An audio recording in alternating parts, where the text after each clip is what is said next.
We've got Melissa McCollister. She's a professor of social work in Iowa who's joining us, who I understand may have a little bit of a different view on this, but we wanted to let her ask you a question.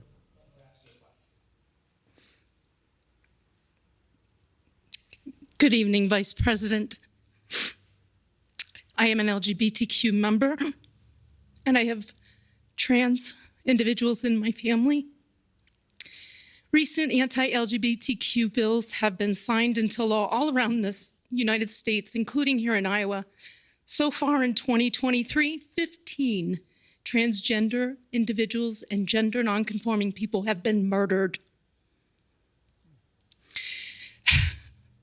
The vast majority of those people have been Black and Latinx transgender women.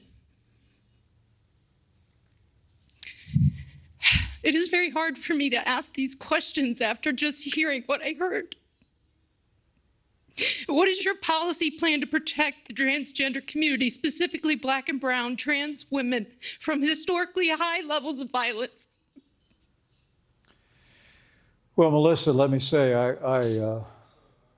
I'm deeply grieved to hear about those tragic circumstances. And I hear your heart. I'm moved by your emotion. I truly am. Look, if I'm president of the United States, I'm going to see to the protection of every American and the rights of every American.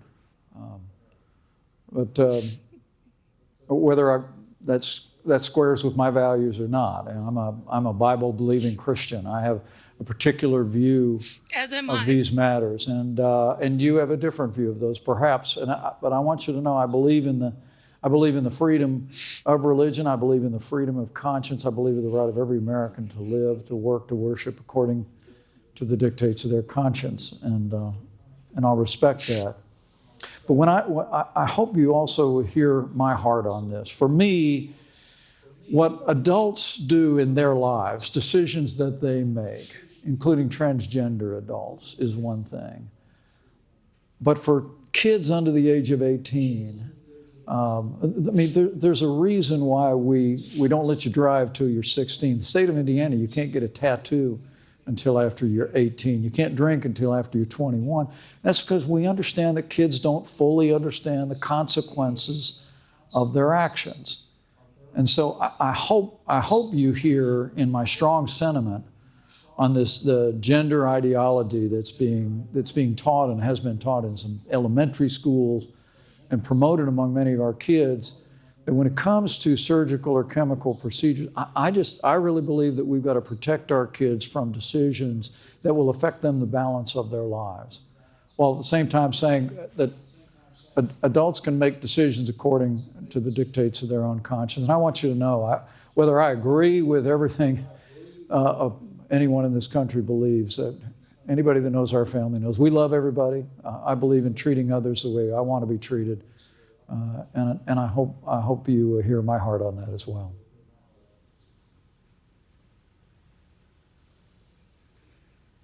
Melissa, do you understand the Vice President's idea that there is a difference between how adults conduct their lives and make decisions and that of how kids do?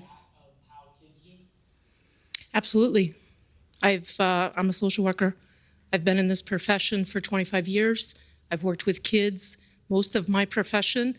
I started an LGBTQ youth program in my own hometown. I started one in Terre Haute, Indiana, where I was threatened with KKK and X's on my doorstep, and that was in 2020.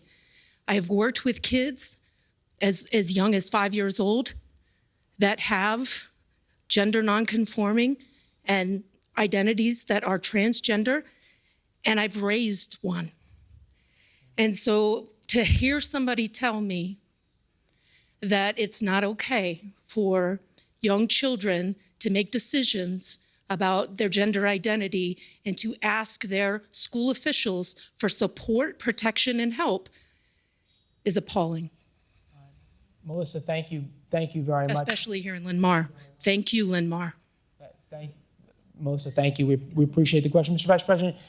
Just to follow up on that, is there a way to to have a situation where kids who have some real challenges or questions and view life in different ways, as Melissa indicated, can get help and their parents can get help for them without necessarily going all the way in these what you would call extreme procedures. Look, I would just tell you, and having been married to an elementary school teacher all these years, I just think we got to protect our kids. I really do, and I'm saddened by the experiences that she recounts. Yeah. I really am. I don't think anyone should ever be mistreated or harassed or discriminated against because of who they are or what they believe or their race or creed or color. And anybody that knows me knows that's true. But I think at the end of the day, look, the idea that we are telling young, impressionable kids that little boys that they can become girls or little girls that they can become boys, I just think is wrong. And I would hope that Melissa would hear my heart, that I'd like to put my arm around any one of those young people and just say, we love you, but wait. Wait until you reach an age of majority, wait until you have a better idea of who you are, and then live the life that you want to live in this free country. Thanks for watching. Go to newsnationnow.com to find NewsNation on your television provider.